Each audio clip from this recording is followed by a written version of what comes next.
know they don't do it for the hand claps, but please give the worship team another hand today. They're subbing for Travis. And Dan and Beth did a marvelous job. Thanks, guys. Thank you very much. I want to say happy Father's Day to all the fathers out there.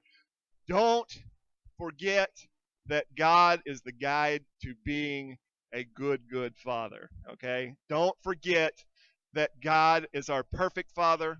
He's our perfect blueprint for being a father. You show your children grace and love and kindness, and sometimes we give them a butt whooping, right? Because sometimes God gives us the butt whooping. For those of you that are new to this church, my name is Gene McCoy, and I am not the regular pastor. Thank God for that.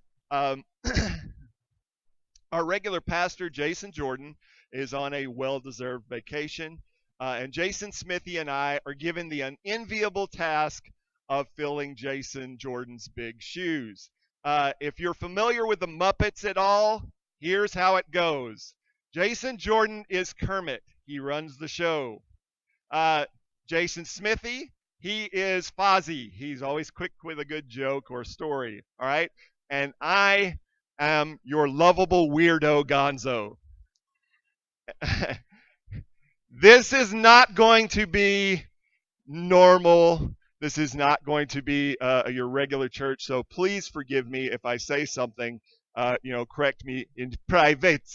Children's church, you are free to go. I have held you long enough. At any rate, guys, people always ask me, what's it like being up here in the pulpit? Yes. Oh, did I not say that? Okay. Children's church. Everyone, children, leave. Get out of here. We have important things to discuss. Anyway, people always ask, what is it like being up here? Because some people, they want to speak in front of a group and they want to tell other people about Jesus, and I encourage you to do so. It is a life-altering experience. For those of you that don't, I don't blame you at all. People say, what's the secret to giving a sermon? And I will tell you, there is a fine line between hydration and urination. You do not want to cross that line, because 30 minutes is a very long time to have to go to the potty, okay? The other thing that I try to tell people about, I met Jim Ross one time, and speaking about having to go to the bathroom. And Jim Ross is a commentator for sporting events, and he has to sit in his station by the ring for 3 hours at a time. And I was always curious, because as a person who speaks in front of people, I said, hey, Jim, JR, how do you go to the bathroom out there? And he looks at me, and he's got a big old black cowboy boy hat and a southern drawl, and he says, you know what, Gene? I wear black slacks. And I went, oh, so you don't go to the bathroom. So if you noticed, I've worn black pants today, so bear with me. I'll admit that giving the message is not a very comfortable position standing up here, and it has nothing to do with going to the little boys' room. The days leading up to a sermon can be very nerve-wracking, because God doesn't always give you a message that you want. He gives the message that he wants. I was all ready to come up here and give the good Father's Day message, and then God says, nope, I have other plans, son. Listen up. And he gave me Matthew 23, and if you know, it's the whitewashed tomb speech, and it's not very comfortable. God wants his message without a filter, so far be it for me to stand in his way and cut him off at the pass with just tickling ears, and we're not going to do that today. First and foremost, I want to tell you, I'm far from perfect. I want you to keep that in mind when you hear this. I just want to share with you in some way what God's working on in my life. Many times I say, the sermons you hear are the ones that God's already given to me and called me on the carpet for. And sometimes that's a little bit uncomfortable. And I want When something is wrong in my life, I want to own it. Just like if something's wrong in the lives of my brothers and sisters, I want all of us to own it too. Um, El Perfecto, I always use my characters as an avatar of what not to do. I hope you get that message. If you're here for the first time, my characters are what not to do. Okay, don't do this at home. All right, don't say hello, family. I'm attractive. No, you don't want to do that. He is the example of a skin deep society. A skin deep society is obsessed with appearances, and I think that American society has become a skin deep society. We're shallow. If the world were an aquatic pool, the Americans would be the kiddie pool. We worship what is seen instead of not seen. As a democracy, in a free society, our leaders and our entertainment reflects who we are, what we value as people. And I can tell you that if you watch enough of our entertainment or you see enough of our leaders, we value beauty of the face or beauty of the body over beauty of the soul. I mean, you can take a look at our magazines, you can take a look at our TV shows, and you can take a look at our children's Facebook feed sometimes or their Snapchat, and you find that beauty of the face or the body takes precedent over beauty of the soul through God. This is concerning to me. Another thing that's concerning is that we equate wealth and power with wisdom, and that's not always the case. There's a story in Ecclesiastes chapter 9, verses 14 and 18. If we can, please turn there. This was something that God added. Sometimes God goes in and he makes revisions, and he wanted me to tell you this story here. It's a historical account, and it's very important because wealth and power does not always equate wisdom. Sometimes our church leaders, if they have a great big gigantic church and they're releasing DVDs and they're releasing books and things like that, we automatically equate it with wisdom or power. Well, they must know God. Look at how much stuff they're selling, right? That's not always the case, and here's a biblical example of that. Let's turn there. Ecclesiastes 9, starting in verse 14. It said, there was a small city with few men in it. A great king came against it, surrounded it, and built large siege works in it against it. Now a poor wise man was found in the city, and he delivered the city by his wisdom. Yet no one remembered that poor man. And I said, wisdom is better than strength. But the wisdom of the poor man is despised by the people, and his words are not heeded. The calm words of the wise are heeded, more than the shouts of a ruler over fools. Wisdom is better than weapons of war, but one sinner can destroy much good. Poor man. Nobody bothered to thank him. Nobody even knew who he was. He saved a city. How often in our own church, we rely on tools, and tools are good. But I know that each one of you here today has a story to tell and wisdom to share. And I think it's important that you share that wisdom with the body of Christ in our connection classes, in events and conversations. The thing that we can do sometimes is we hide our wisdom from other people, and they're still stuck in the mud wondering how to get out.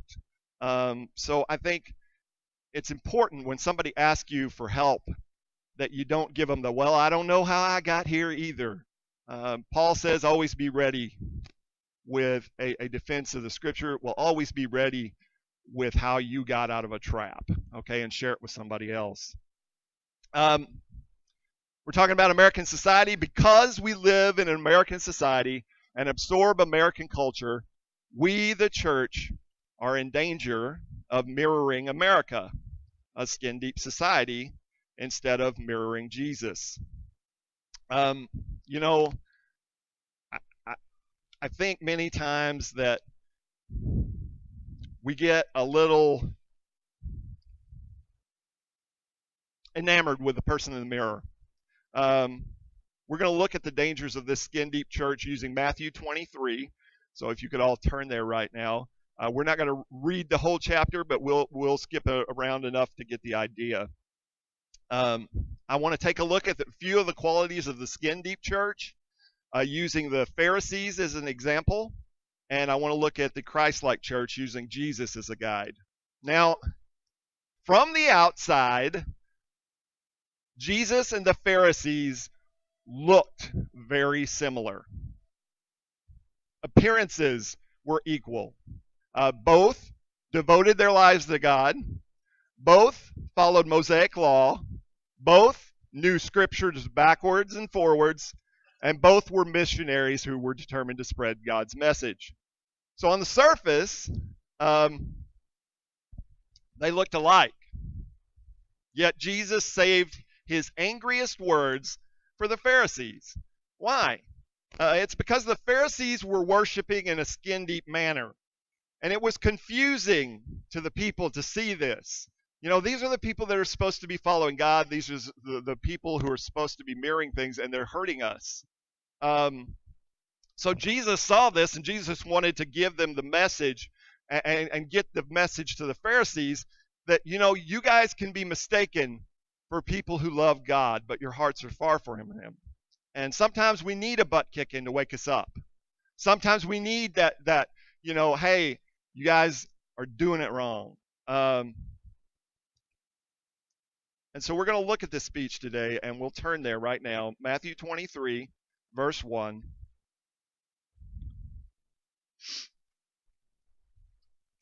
And let me warn you before we start, in this speech to the Pharisees, Jesus is not nice.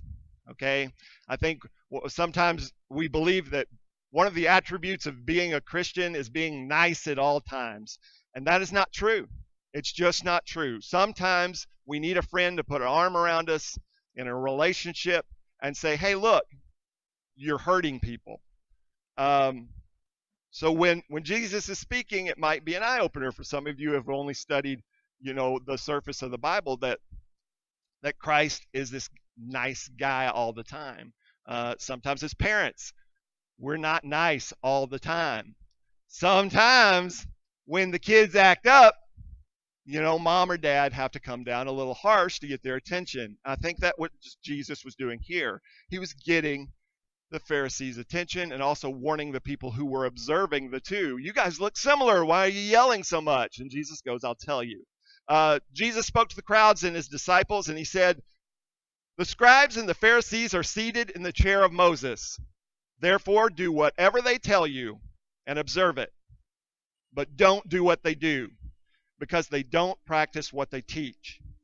They tie up heavy loads that are hard to carry, and they put them on people's shoulders, but they themselves aren't willing to lift a finger to move them. They do everything to be observed by others. They enlarge their phylacteries and lengthen their tassels. They love the place of honor at banquets and the front seats at synagogues. Greetings in the marketplace and to be called rabbi by people. The first sign of a skin-deep church is that worshipers and leaders are arrogantly obsessed with their own reflection, primarily through works and appearance. We do this today. You know, we collect status symbols in America and in the American church, and sometimes we do it to feel superior to other people or to make ourselves feel less guilty and blameless. We embrace a mentality of everything I have, I worked hard for it, and I earned it, and I deserve it. And it's a dangerous mentality to completely embrace, because pretty soon we begin to believe, consciously or unconsciously, that we can work for God's love and we can work for God's salvation. And if you've spent any time in church, you can't work for salvation and you can't work for God's love. It is freely given to us.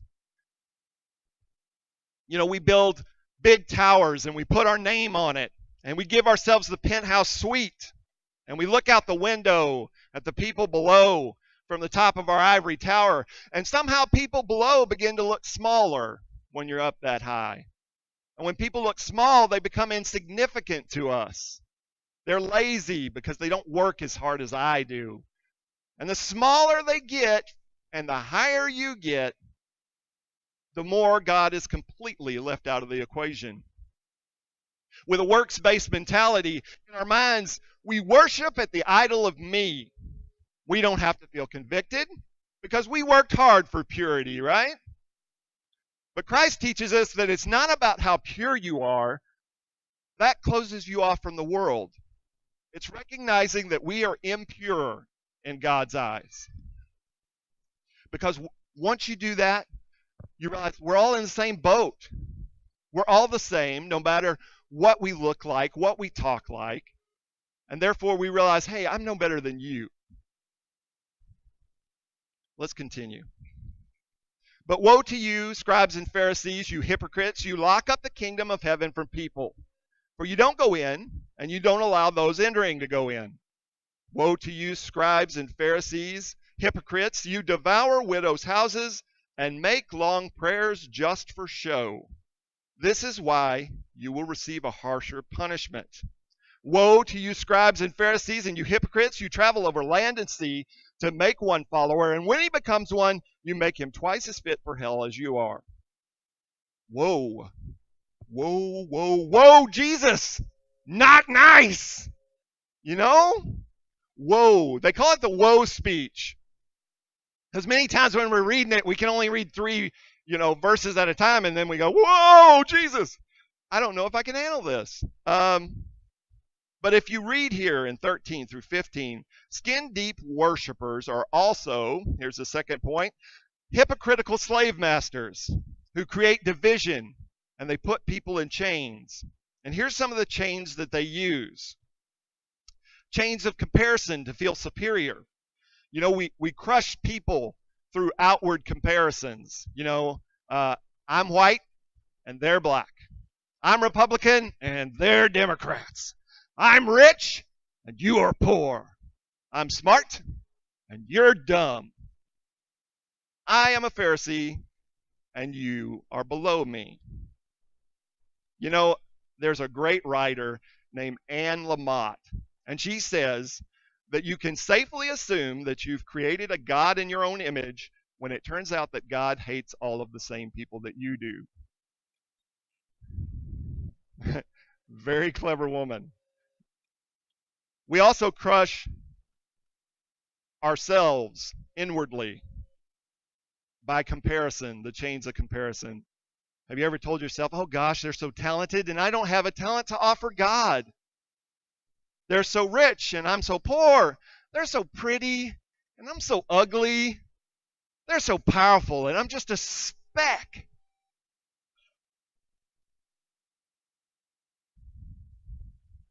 The chains of comparison breeds the chains of fear and shame. So you're doubly chained. God won't love me because I don't measure up like that guy or that girl or that guy. But here's the good news. Not one single person measures up.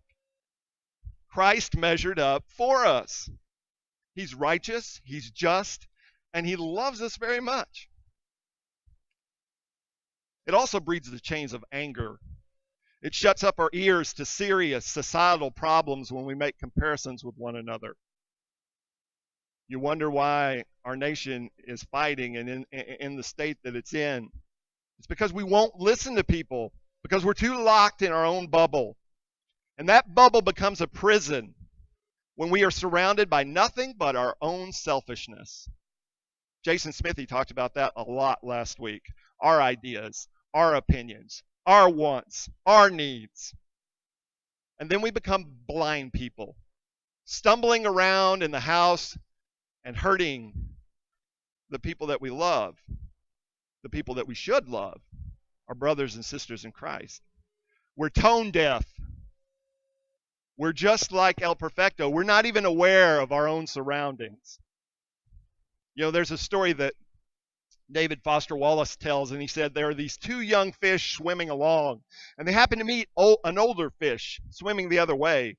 And he nods at them, said, "Morning, boys. How's the water?" And the two young fish swim ahead on for a bit, and then eventually one of the young fish looks at the other young fish and says to himself, "What the heck is water?" The point of the fish story is merely that the most important, obvious realities are often the ones that we find hardest to look at and talk about. For instance, if a race of people says that there's the problem with the way they are treated in America, we refuse to listen to those that are hurting.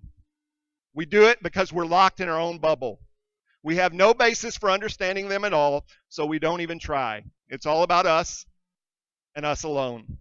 Therefore, we make the mistake in dismissing someone's pain because they look around, or they sound different, or they look different, or they have a differing opinion than we do. And often we just dismiss them out of hand without even listening to what they're saying. We say all are welcome in the house of God, and then our words and actions tell a totally different story. They tell that child of God that the pain that they are experiencing doesn't even matter, or worse, we tell them that that pain doesn't even exist. In that moment, we become a Pharisee. We've elevated our thoughts, our wants, our needs over other people. Guys, the church is not a country club. We don't get to choose who's worthy of entry. We don't get to choose who's worthy of an ear. God gives everybody the key to their door, and it's up to them to use it, and it's up to us to welcome them in. It's up to us to listen. And then when we do, God allows us to be the chain breakers through him, and the captives go free because we act like Christ and not the man in the mirror. Let's continue. Verse 23 and 24. Woe, Jesus. Woe to you, scribes and Pharisees and hypocrites.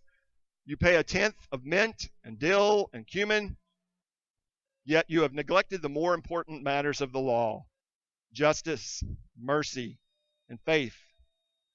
These things should have been done without neglecting the others. Blind guides, you strain out a gnat, yet you gulp down a camel. Wow, what a word picture.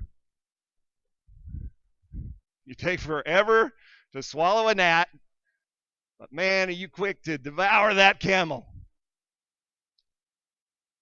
The Pharisees' tithing was meticulous, and therefore skin-deep worshipers, the third point, are selfish nitpickers. They spend a lot of time on things that don't matter. The Pharisees' tithing was very meticulous and noteworthy, legendary even. They gave, and they gave well. But Jesus is saying they did it to soothe their guilt of their neglect of the important stuff: justice and mercy and faith. Strain out a gnat, but gulp down a camel. Tragically, the church is still often distracted with trivialities while people are hurting and the world goes to hell. We'll nitpick things that are painless to us all day long, but it could be very painful to somebody else. We're the first to tell everyone what's wrong with the world without concentrating on asking God to search our hearts and fix us. We become a Pharisee when the problem is the world and it's not us. It's others, other colors, other creeds, other lifestyles, other tax brackets. You're not a Christ follower when you say the problem with the world is everyone else. You are a Christ follower when you say the problem with the world is me, my selfishness, my sin.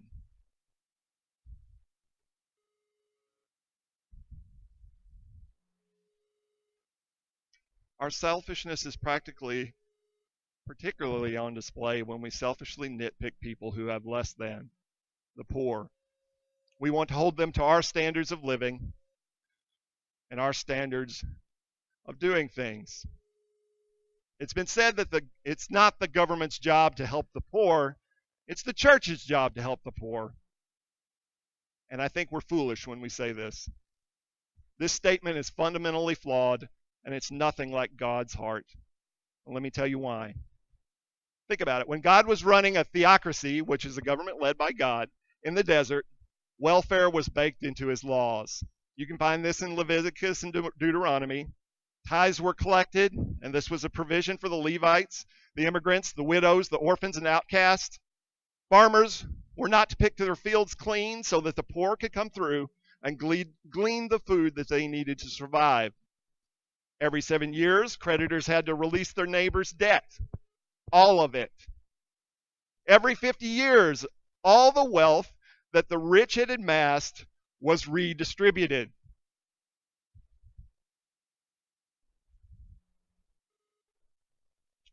So, as Christians, should we cheer government policies that level the playing field? Because when God was the head of the government, God had policies to level the playing field. We really have to ask ourselves, do we really want a government that will reflect God's values? Or do we want a government that will say long prayers for show and neglect people who are less fortunate? Do we want to be like God and give the poor helpful tools to survive? Or do we just care about our stash and our stuff? Do we want to spend more time advocating spending and programs to help the needy? Or do we want to put our money and our trust in horses and chariots, or in our case, drones, missiles, and the mother of all bombs?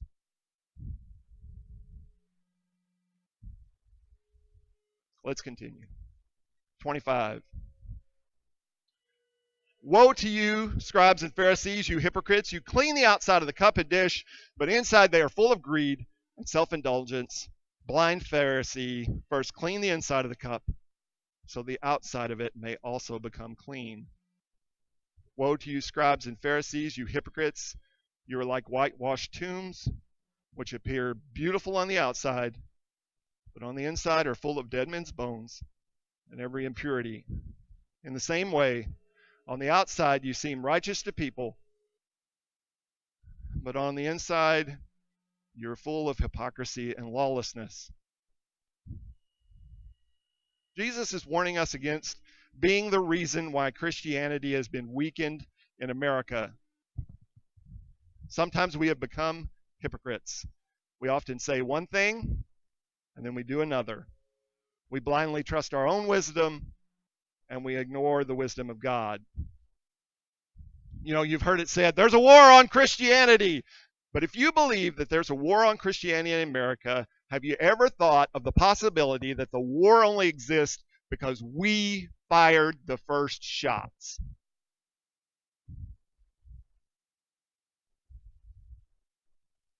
I'm going to let Jesus close.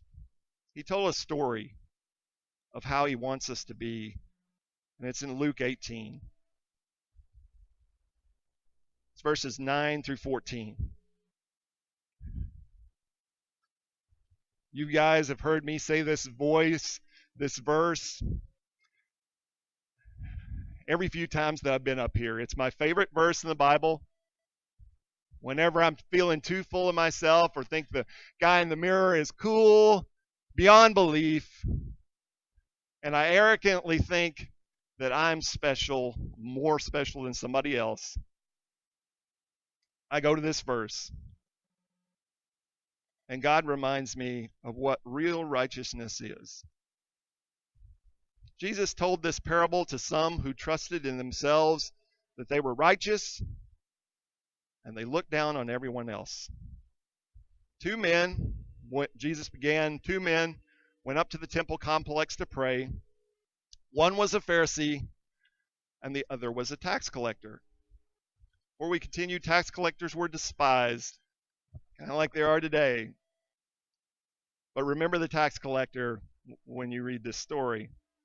The Pharisee took his stand and was praying like this: God, I thank you that I'm not like other people, greedy, unrighteous, adulterers, Or even like that tax collector. I fast twice a week.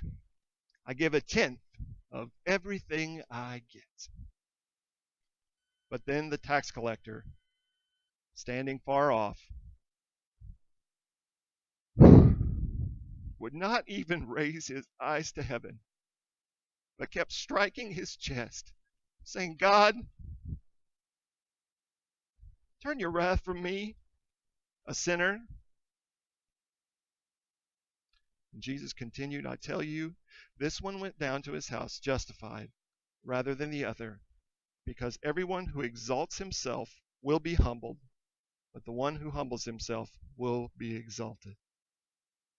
How do we change?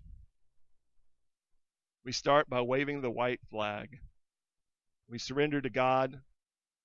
We listen to Jesus' words. We listen to God's wisdom, and we take them to heart. We ask God to make His ways our ways, His words our words, and then do what God tells us to do. The first step to the heart of God is to admit that the problem isn't with the people of the world or even the people in our church. The problem is us. Dan, could you please bring the worship team up?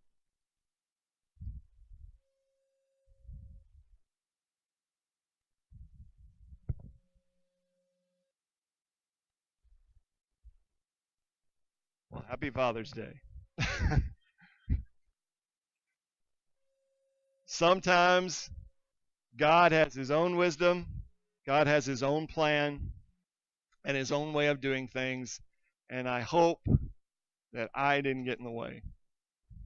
I really sincerely hope that. And if you believe I did, come see me afterwards. We'll have a talk, and I will hug you, so be prepared for that. All right? I love you guys. Enjoy the worship. It's good stuff.